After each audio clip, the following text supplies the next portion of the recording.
Hello मेरे class 10th के प्यारे प्यारे बच्चों, welcome back to gravity circle. Acid base and salts पढ़ रहे थे।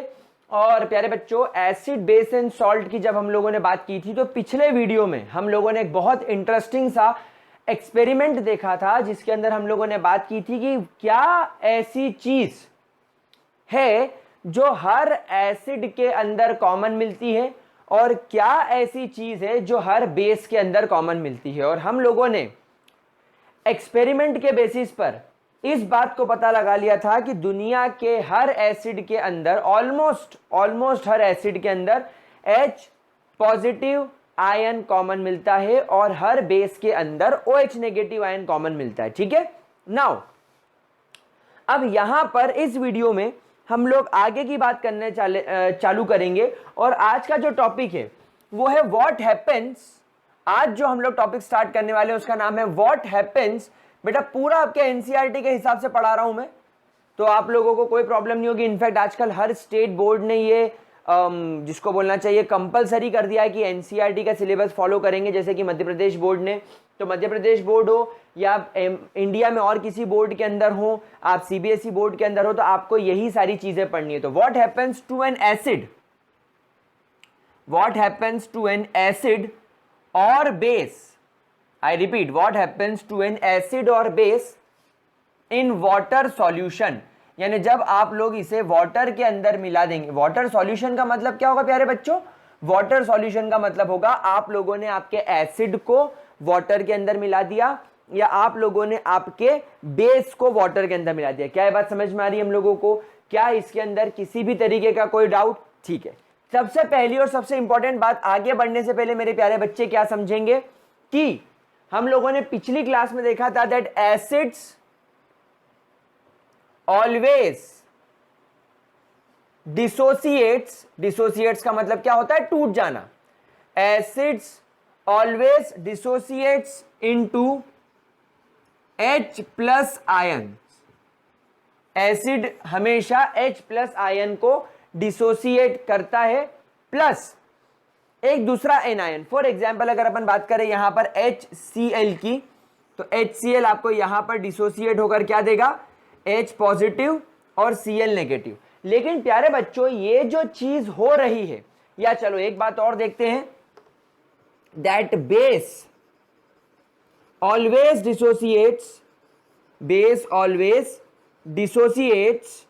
डिसोसिएट्स इनटू या dissociates to give OH negative ions.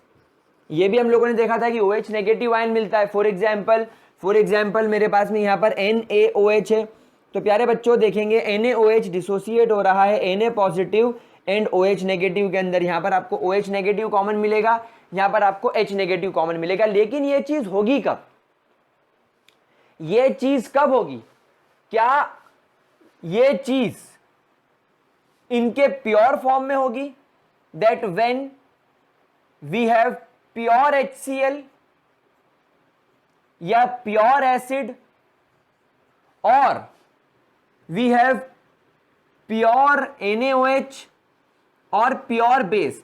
क्या अगर आपके पास में प्योर HCl या प्योर NaOH होगा तो क्या HCl इस तरीके से डिसोसिएट होगा या एसिड डिसोसिएट होकर H प्लस आयन देगा, या क्या प्योर बेस होने पर NaOH Na positive and OH negative देगा, या हर बेस OH नेगेटिव आयन देगा? आप सोचो, जब ये प्योर फॉर्म में होगा यानी इनके अंदर और किसी भी तरीके की कोई चीज नहीं होगी, प्योर HCl होगा या प्योर NaOH होगा, तो जवाब होगा इसका नो। व्हेन प्योर HCl और एसिड और प्योर NaOH और बेस इज प्रेजेंट, बहुत ध्यान से सुनेंगे प्यारे बच्चे मेरे, is present, no dissociation takes place. No dissociation takes place. प्यारे बच्चों इस बात का ध्यान रखेंगे, किसी भी प्रकार का, किसी भी टाइप का यहां पर डिसोसिएशन नहीं होगा। दैट मींस एसिड टूटकर H प्लस नहीं देगा। यानी अगर आपके पास में एसिड है और वो एसिड अभी कैसी कंडीशन में है? प्योर कंडीशन में है, तो यहां पर आपको no ions will be formed, कोई H प्लस नहीं मिलेगा। अगर बेस आपके पास में प्योर फॉर्म में है तो भी यहां पर आप लोगों को कोई आयन देखने को नहीं मिलेगा। इसका मतलब क्या है? इसका मतलब यह है मेरे प्यारे बच्चों कि अगर आपके पास में एसिड और बेस प्योर फॉर्म में है तो किसी भी प्रकार का डिसोसिएशन देखने को नहीं मिलेगा। अगर डिसोसिएशन देखने को नहीं मिलेगा तो फिर हम ये कैसे बोल रहे हैं कि एसिड हमेशा H+ देगा, बेस हमेशा OH नेगेटिव देगा? पिछली बार जो हम लोगों ने एक्सपेरिमेंट किया था उसमें क्या फैक्टर काम कर रहा था? आप लोग बैटरी से करंट सप्लाई कर रहे थे, करंट की वजह से वो डिसोसिएट हुआ, लेकिन यहां पर तो करंट भी नहीं है, तो फिर क्या एसिड और बेस H पॉजिटिव और OH नेगेटिव देंगे? तो आप जवाब क्या देंगे उसका? नहीं, they will never give you H positive and OH negative ion when they are present in their pure form. क्या ये बात बहुत अच्छे से क्लियर हो गई? तो सर हमने तो सुना है कि एसिड H+ देता है, हमने तो सुना है कि बेस OH नेगेटिव देता है, आप बोल रहे हो कि प्योर फॉर्म में तो देता नहीं है, तो फिर ये कब देगा? तो पहले जरा इसको नोट करें जल्दी से, इसका स्क्रीनशॉट ले जल्दी से, फटाफट वीडियो पॉज करके या तो नोट करें या इसका स्क्रीनशॉट ले लें। नाउ इसको रब करेंगे तो ये चीज कब होगी बेटा? ये चीज होगी तब जब आपका एसिड या बेस वाटर के अंदर डिसॉल्व हो। समझ में आ रही है आप लोगों को बात कि ये H+ और OH नेगेटिव आपको कब मिलेंगे? ये आपको तब मिलेंगे व्हेन एसिड और base is dissolved, when acid or base is dissolved in water to form an aqueous solution। क्या बात समझ में आ रही है? ये आपको कब दिखाई पड़ेगा? ये आपको कब देखने को मिलेगा? जब आपका एसिड या बेस कैसा सॉल्यूशन बनाए? एक्वस सॉल्यूशन बनाए मेरे प्यारे बच्चों। Is that clear to you? मतलब अगर यहां पर आपके एसिड और बेस ने एक्वस सॉल्यूशन बनाया है तब आपको ये चीज देखने को मिलेगी। तो एक बात हमेशा ध्यान रखना कि कभी भी एसिड बिना पानी में डिसॉल्व हुए H+ आयंस नहीं दे सकता और कोई भी बेस बिना पानी में सॉल्युबल हुए, बिना वाटर के अंदर जाए, कभी भी OH नेगेटिव आयन नहीं दे सकता। Is that clear to you? Is that very much clear to you? क्या ये बात बहुत बहुत ज्यादा अच्छे तरीके से समझ में आ गई आप लोगों को? पक्की बात? ठीक है, श्योर? आगे चले? चलिए, वेरी गुड। तो अब अगर मेरे प्यारे बच्चों को इतनी बात समझ में आ गई है तो अब हम लोग यहां पर आगे चलते हैं और एक बात देखते हैं कि लेट्स इमेजिन अपने पास में एक एसिड है। मैं अब HCl की जगह मैं HX नाम का एसिड लूंगा, मैं HX नाम का एसिड लूंगा जो पानी में जाकर H पॉजिटिव बनाएगा और X नेगेटिव बनाएगा। बेटा यहां पर X नेगेटिव आप चाहें तो F नेगेटिव ले लीजिए, Cl नेगेटिव ले लीजिए, Br नेगेटिव ले लीजिए, I नेगेटिव ले लीजिए, है ना? और भी आप बहुत सारी चीजें ले सकते हो। फॉर एग्जांपल आप यहाँ पर SO4 ले लीजिए, डाई नेगेटिव। अगर आप SO4 डाई नेगेटिव ले रहे हो तो यहाँ पर फिर एक की जगह 2 H आ जाएंगे, क्योंकि 2 नेगेटिव को 2 पॉजिटिव करेंगे तो यहाँ पर 2H+ लेना पड़ेगा, है ना, एक्सेट्रा। आप यहाँ पर कुछ भी ले सकते हैं। तो अब आपका एसिड वाटर में जाने के बाद ये कौन सी कंडीशन में हो रहा है? ये जब आप लोगों ने इसका एक्वस सॉल्यूशन बनाया, लाड लो मेरे प्यारे बच्चों, ये तब हो रहा है। ठीक है, यहां तक की बात समझ में आई आप लोगों को? एक्वस सॉल्यूशन के अंदर ये हो रहा है। लेकिन प्रॉब्लम क्या है? एक बात समझो, आप क्लास 9th में पढ़ के आए हो एक टर्म जिसका नाम होता है प्रोटॉन। आप प्रोटॉन पढ़ के आए हो। ये सब एटॉमिक पार्टिकल है, यानी एटम के अंदर, न्यूक्लियस के अंदर प्रोटॉन पाया जाता है। और एक एटम कैसे बनता है? इलेक्ट्रॉन, प्रोटॉन और न्यूट्रॉन से। क्योंकि हम अगर बात करें हाइड्रोजन की, अगर हम बात करें सिंपल हाइड्रोजन की, तो हाइड्रोजन का एटॉमिक नंबर 1 होने का मतलब है हाइड्रोजन के पास एक प्रोटॉन और एक इलेक्ट्रॉन होता है। अब जब इस पर प्लस साइन आ गया, दैट मींस इस हाइड्रोजन का इलेक्ट्रॉन चला गया, मतलब यह हाइड्रोजन का एक इलेक्ट्रॉन इसे छोड़कर चला गया, तो अब ये H+ हो गया। अब H+ के बाद सिर्फ क्या बच रहा है? एक प्रोटॉन। H+ के पास क्या बच रहा है? सिर्फ एक और एक प्रोटॉन। तो क्या मैं ऐसा नहीं कह सकता कि ये जो H+ का साइन है, ये H+ is nothing but a proton? H+ और कुछ भी नहीं, क्या है? प्रोटॉन। प्यारे बच्चों इस बात को बहुत ध्यान से नोट कीजिएगा, इसको क्या बोलते हैं? प्रोटॉन। क्या ये चीज बहुत अच्छी तरीके से क्लियर हो गई? क्या ये चीज बहुत अच्छे तरीके से क्लियर हो गई कि H यानी हाइड्रोजन के अंदर एक प्रोटॉन एक इलेक्ट्रॉन होता है।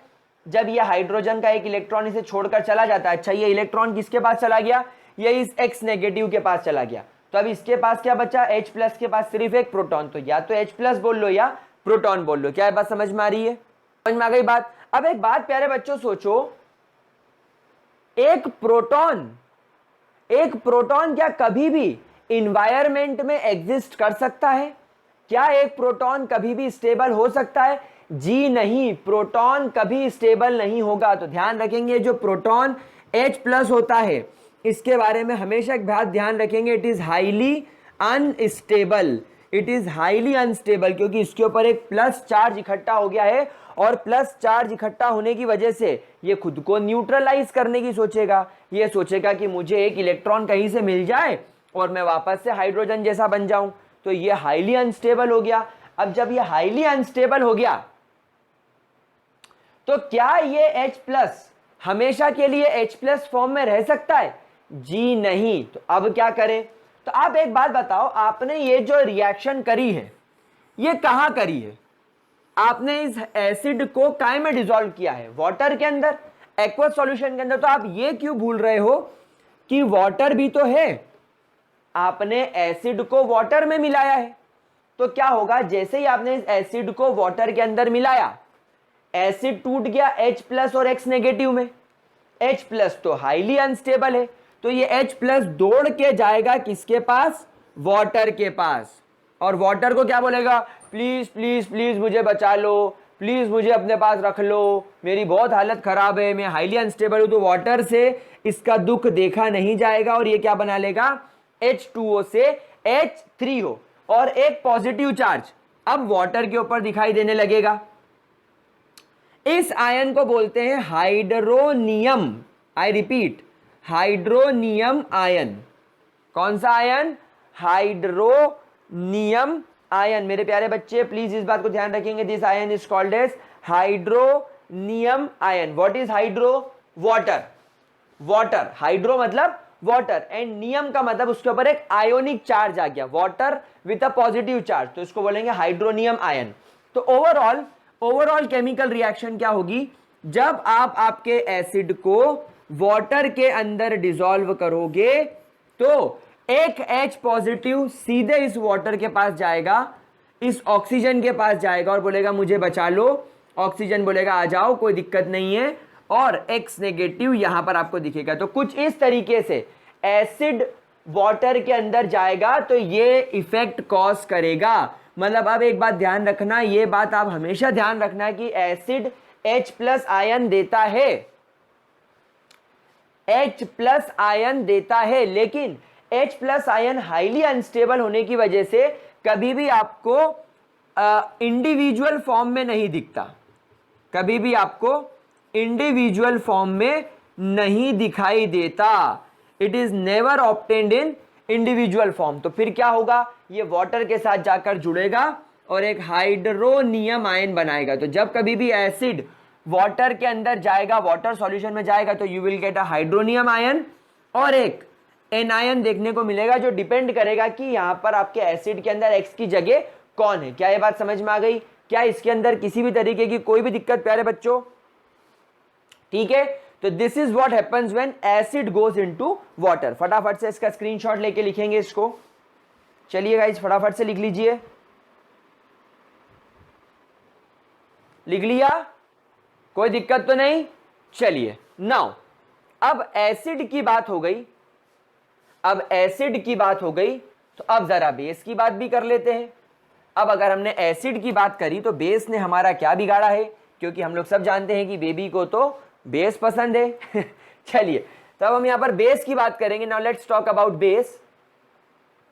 तो प्यारे बच्चों बेस के अंदर कोई दिक्कत नहीं है, बेस के अंदर कोई परेशानी नहीं है। जैसे ही आप एक बेस को, जैसे फॉर एग्जांपल आपने एक बेस को वाटर के अंदर डिसॉल्व करा, आपने एक बेस को वाटर के अंदर डिसॉल्व करा, तो क्या होगा, ये तुरंत दो पार्ट में टूटेगा। एक बनेगा केटायन Na पॉजिटिव और एक बनेगा एनायन OH नेगेटिव। यहां पर प्रोटॉन जैसी कोई सिचुएशन नहीं है, यहां पर OH एक एनायन है, एक एनायन होने की वजह से ये आपको दिखेगा सेपरेट, और Na पॉजिटिव एक कैटायन है जो कि आपको सेपरेट दिखाई देगा। सिर्फ प्रॉब्लम कहां आती थी, H पॉजिटिव आयन के साथ। तो जैसे ही आपने एक बेस को वाटर के अंदर डाला, ये कैटायन एनायन के अंदर बड़ा इजीली डिसोसिएट हो जाएगा। फॉर एग्जांपल अगर मेरे पास में एक जनरल में एग्जांपल ले लेता हूं, MOH, यहां पर M की जगह आप कोई भी मेटल ले सकते हो।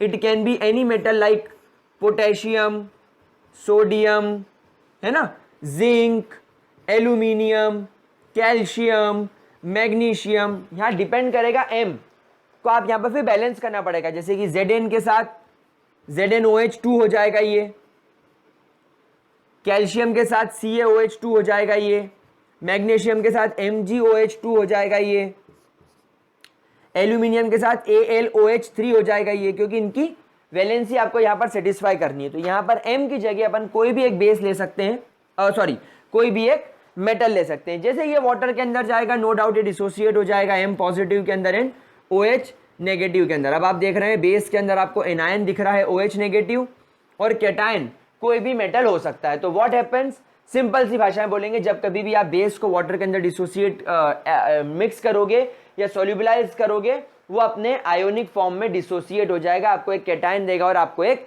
एनायन देगा। ठीक है, तो base is very simple, base के अंदर कोई लफड़ा नहीं है। तो फाइनली आप क्या कोट करोगे, दैट व्हेन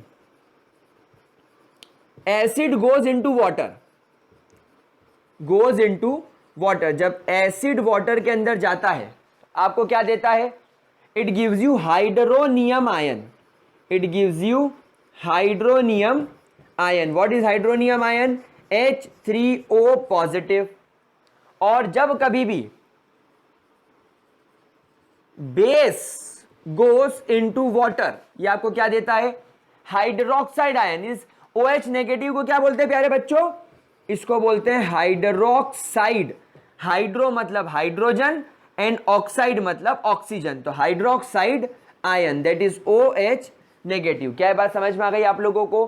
क्या इसके अंदर किसी भी तरीके का, आई रिपीट, किसी भी तरीके का कोई डाउट? पक्की बात, श्योर? इतना नोट करें फटाफट से। हो गया बच्चों? चलिए अब इसको रब करते हैं। अच्छा, अब एक बहुत इंपॉर्टेंट टॉपिक की तरफ चलते हैं। आप लोगों ने अभी तक एक बेस बेस बेस बेस सुना है, अभी तक हम लोग ये बेस बेस पढ़ रहे हैं, लेकिन प्यारे बच्चों आपको बेस के साथ में एक टर्म और एग्जाम में पूछी जा सकती है, that what are alkalis, what are alkalis. और बच्चों ये एल्कलीज नाम का जो वर्ड है, अभी आपको क्लास 11th और क्लास 12th में भी बहुत काम में आएगा। तो व्हाट आर एल्कलीज, नाउ बहुत ध्यान से एक बात सुनेंगे। ये जो अपने पास में बेसेस होते हैं, एक बात ध्यान रखना, that not all bases are soluble in water. देखो मेरी एक बहुत इंपॉर्टेंट बात अभी बहुत अच्छे तरीके से समझना।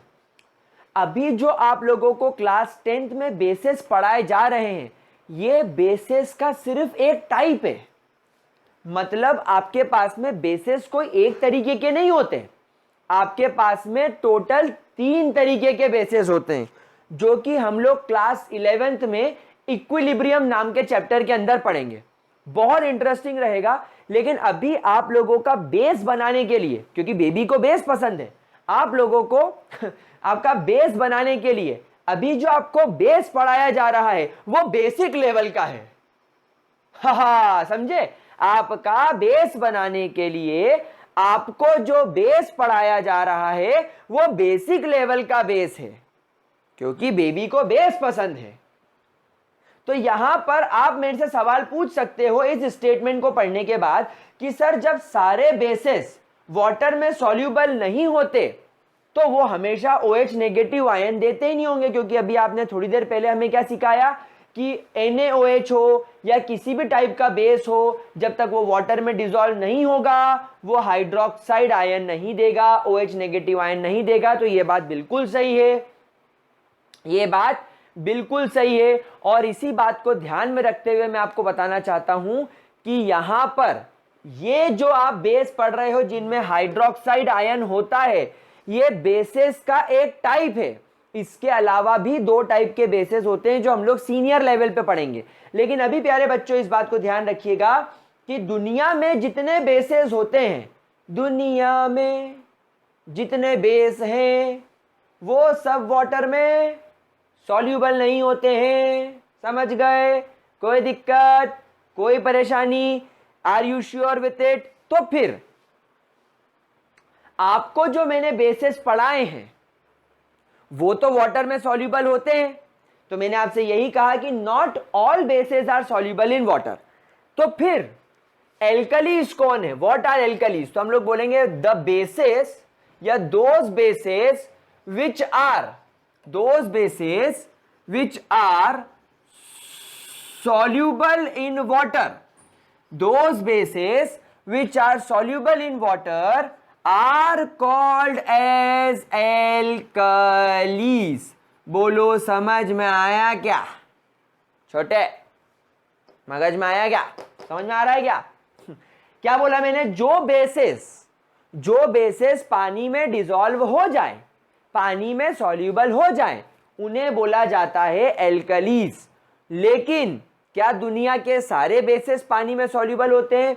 नहीं। तो क्या आप एक स्टेटमेंट याद रख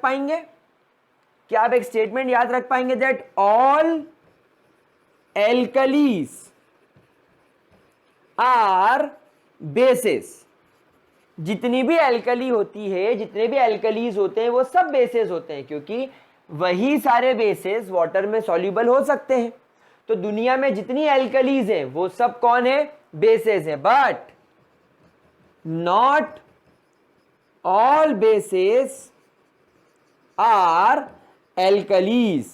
लेकिन दुनिया के सारे बेसेस अल्कली नहीं होते, क्योंकि अल्कलीज होने के लिए एक आपके पास में कंडीशन होती है कि अल्कली होने का मतलब है पानी में सॉल्यूबलाइज होना, यानी वो बेस जो पानी में घुल सके वही अल्कली है। तो दुनिया की सारी अल्कली बेसेस हैं क्योंकि वो बेसेस वाटर में सॉल्यूबलाइज हैं, लेकिन ये सारे बेसेस अल्कलीज नहीं होते। प्यारे बच्चे, इस पॉइंट को भी ध्यान से इसका स्क्रीनशॉट लेंगे, इसको नोट करेंगे, फिर अपन आगे चलेंगे फटाफट से। चलो स्क्रीनशॉट ले लो, ले लिया स्क्रीनशॉट। आगे चलें। चलिए। वो जब शादी वगैरह होती है ना, तो जो ऑर्केस्ट्रा में जो गाना गाते हैं वो ऐसे ही बोलते हैं, hello hello hello hello hello, check check check check check, mic mic mic mic mic ऐसा। चलो आगे चले, पक्की बात। नाउ गाइस, एक बार हम लोग वापस से देख लेते हैं कि इस चीज को पढ़ने के बाद अगेन एक चीज प्रूव हो गई, that what happens when acid is treated with base. What happens when acid is treated with base. जब आप एसिड को बेस के साथ ट्रीट करेंगे तो क्या होगा मेरे प्यारे बच्चों? हम लोग सब जानते हैं दैट एसिड, फॉर एग्जांपल मेरे पास में एक HX टाइप का एसिड है और एक MOH टाइप का बेस है।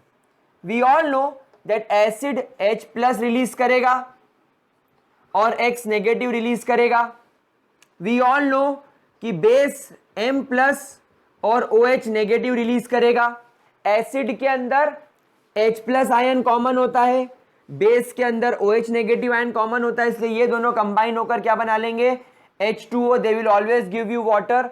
और ये M पॉजिटिव नाम का कैटायन X नेगेटिव नाम के एनायन के साथ कंबाइन होकर M positive X negative type का सॉल्ट बना लेगा, यानी salt plus water. You will always get salt plus water जब आप एसिड को बेस के साथ रिएक्ट करेंगे। Very easy. आई थिंक ये बात अब आप लोगों को बहुत अच्छे तरीके से याद हो गई होगी। और अब इसके अंदर आई रिपीट, किसी भी तरीके की कोई भी परेशानी नहीं होगी। क्या ये पॉइंट क्लियर हो गया? चलिए वेरी गुड, इसको भी रब करके आगे चलते हैं। अब एक और इंपॉर्टेंट और इंटरेस्टिंग बात करते हैं। देखो, आपने ना, आपको मैं एक चीज समझाता हूं, आप आपके स्कूल में भी इस चीज को पूछना। आप अपने स्कूल में अगर कोई प्रैक्टिकल करो, तो कोई प्रैक्टिकल एग्जाम हो या आपके टीचर आपको जब पढ़ा रहे हो, तो आप ये चीज उनसे जरूर पूछना, अगर वो बताना भूल जाए, ताकि बाकी स्टूडेंट्स को भी पता चल सके। आपके पास में एक टेस्ट ट्यूब में एसिड है, एक टेस्ट ट्यूब में एसिड है और एक टेस्ट ट्यूब में वाटर है, दोनों आधी आधी भरी हुई है। अब आपको बोला जा रहा है कि एसिड को पानी में मिलाओ। भाई हम यही तो सीख रहे हैं कि हमारे पास में एक टेस्ट ट्यूब में एसिड है, एक में वाटर है, एसिड को वाटर में मिलाना है। तो अब आपके पास में दो ऑप्शंस हो सकते हैं, एसिड वाली टेस्ट ट्यूब में वाटर डालो या वाटर वाली टेस्ट ट्यूब में एसिड डालो। तो आप क्या करोगे, आप एसिड को वाटर में मिलाओगे या वाटर को एसिड में मिलाओगे? ये बहुत इंपॉर्टेंट क्वेश्चन है, एसिड को वाटर में मिलाया जाता है या वाटर को एसिड में मिलाया जाता है? सबसे पहली बात तो ये सवाल ही क्यों आता है कि एसिड को पानी में मिलाएं या पानी को एसिड में मिलाएं? किसी को भी किसी में भी मिलाया जा सकता है। तो ये सवाल क्यों आता है? तो ये सवाल इसलिए आता है दैट व्हेन एसिड हो या बच्चों, प्यारे बच्चों प्लीज मेरी बात को ध्यान रखेंगे, या बेस हो, इज एडेड विथ वाटर। जब कभी भी आप एसिड को या बेस को पानी के अंदर ऐड करते हो, is added in water, whenever acid और base is added in water, they produces ions. भाई ये आयंस प्रोड्यूस करेंगे, acid H positive OH, acid H positive ion देगा, बेस OH नेगेटिव आयन देगा। तो जब ये आयंस बनते हैं, जब एसिड आयंस में कन्वर्ट होता है, तो ध्यान से सुनना क्या होता है, बहुत बहुत इजी है, बहुत आराम समझ में आ जाएगा। अभी ये एसिड के बीच में एक केमिकल बॉन्ड है, एक बेस के बीच में भी एक केमिकल बॉन्ड है, भाई ये दोनों आपस में जुड़े हुए ना। तो जैसे ही आप किसी एसिड को या बेस को पानी में मिलाओगे, वाटर क्या करेगा, इनके इस बॉन्ड को तोड़ देगा। जैसे ये बॉन्ड टूटेगा, ये बन जाएगा H plus Cl negative, ion बन गया। जैसे ही वाटर ने इसके बॉन्ड को तोड़ा, ये बन गया Na पॉजिटिव OH नेगेटिव। बेटा ये बॉन्ड का काम क्या था, ये बॉन्ड का काम था Na और OH को जोड़ के रखना, H पॉजिटिव और Cl नेगेटिव को जोड़ के रखना। अब वाटर ने जैसे ये बॉन्ड तोड़ा, तो बच्चों ये बॉन्ड के टूटते ही एनर्जी रिलीज होती है। क्या होता है, ये बॉन्ड के टूटते ही एनर्जी रिलीज होती है। जैसे ही बॉन्ड टूटा, एनर्जी इज रिलीज्ड।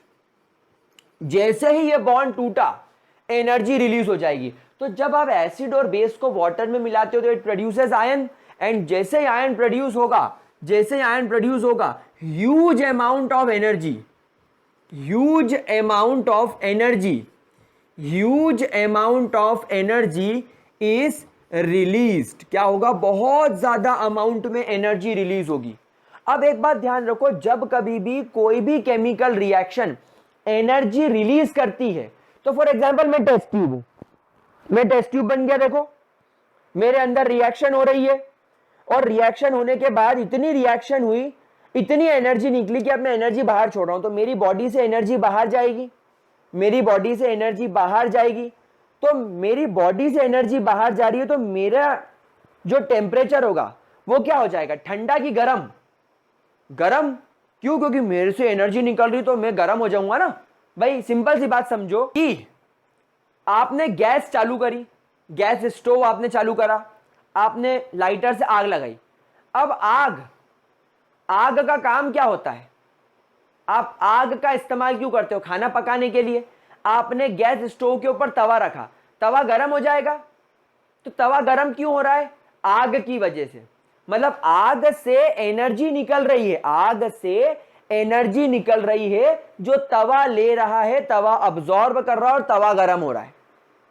तो जिसकी बॉडी से एनर्जी निकलती है, जिसकी बॉडी से एनर्जी निकलती है वो गर्म हो जाता है, जिसकी बॉडी से एनर्जी निकलती है वो गर्म हो जाता है। आग गर्म होती है, अब आग में हाथ डाल सकते हो क्या, अरे आग कैसी है, आग हो, अरे अच्छा ऐसी है, ऐसा कर सकते हो क्या, हाथ जल जाएगा आपका। मतलब कितनी गर्म होती है। ठीक उसी तरह अगर कोई केमिकल रिएक्शन से एनर्जी निकल रही है, तो जिस वेसल में, जिस अपैरेटस में, जिस बर्तन में आप रिएक्शन कर रहे हो वो गर्म हो जाएगा। और ऐसी रिएक्शंस को ही तो एक्सोथर्मिक रिएक्शंस बोला जाता है, ऐसी रिएक्शंस को एक्सोथर्मिक बोला जाता है। तो जब आप एसिड को या बेस को पानी में मिलाओगे, huge amount of energy released, and therefore it is an exothermic, it is an exothermic process. ये कैसी प्रोसेस होती है, ये एक एक्सोथर्मिक प्रोसेस होती है। क्या मेरे प्यारे बच्चों को बात समझ में आई? क्या किसी की तरह का कोई डाउट? चलिए अब एक बात समझो। अब आपके पास में एक टेस्ट ट्यूब में एसिड है। अब इस टेस्ट ट्यूब में जैसे ही आपने थोड़ा सा वाटर डाला, आपने जैसे इसके अंदर वाटर डाला, क्या होगा? वाटर एसिड के साथ मिलेगा, वाटर एसिड के साथ मिलेगा और आयंस प्रोड्यूस करेगा। आयंस प्रोड्यूस होते ही एनर्जी निकलेगी।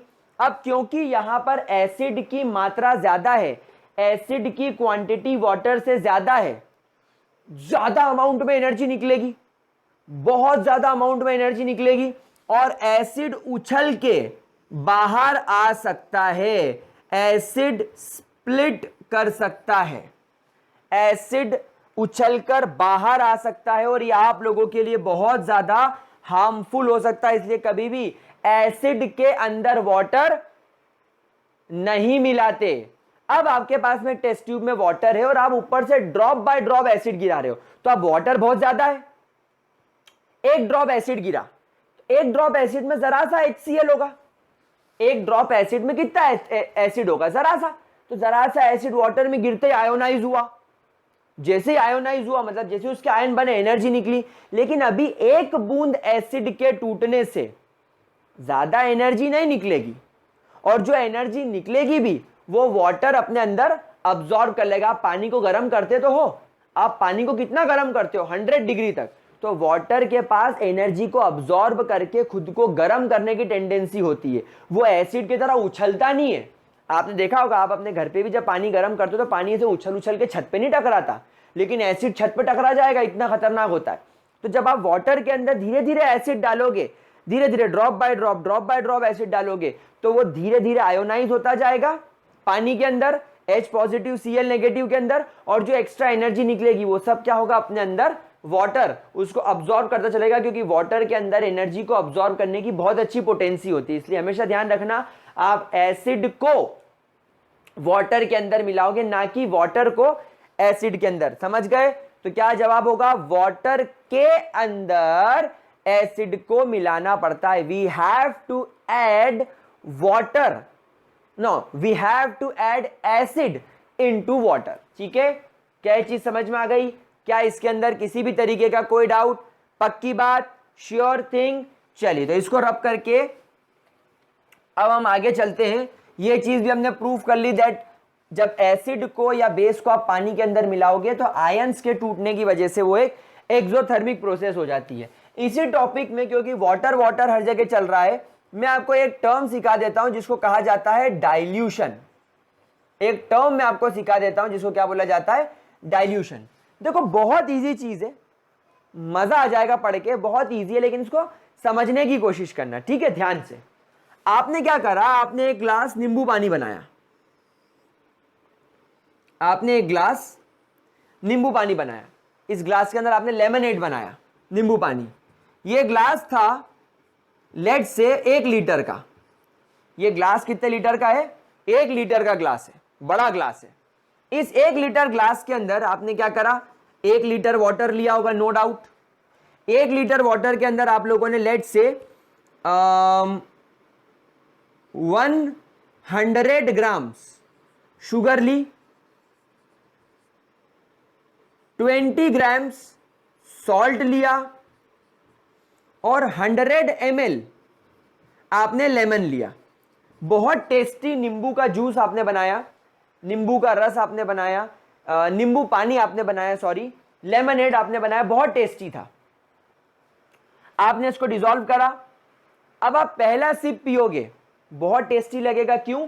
100 ग्राम शुगर का टेस्ट आएगा, 20 ग्राम सॉल्ट का टेस्ट आएगा, 100 ml लेमन का खट्टा खट्टा टेस्ट आएगा, और वाटर की वजह से ये सब उसके अंदर डिसॉल्व होगा और एक अच्छा पैलेटेबल टेस्ट आ रहा है। पहले घूंट से आखिरी घूंट तक आपको बहुत अच्छा टेस्ट आएगा। लेकिन जैसे ही आपने नींबू का रस बनाया, आपके घर पे आपका दोस्त आ गया जो कि काफी ज्यादा हफ्सी है, वो आपका नींबू पानी छीन के पी सकता है। आप डर गए, आपने देखा अरे बाप रे ये आ गया, अब क्या करूं? अब प्रॉब्लम ये हो गई कि शक्कर खत्म, नींबू खत्म, सॉल्ट खत्म, पानी बचा है और दोस्त आ गया। अब आप सोचोगे कि अगर मैं नींबू पानी मेरे दोस्त को दे दूंगा तो मैं क्या पीऊंगा, और अगर मैं पी लूंगा तो मेरा दोस्त क्या पिएगा।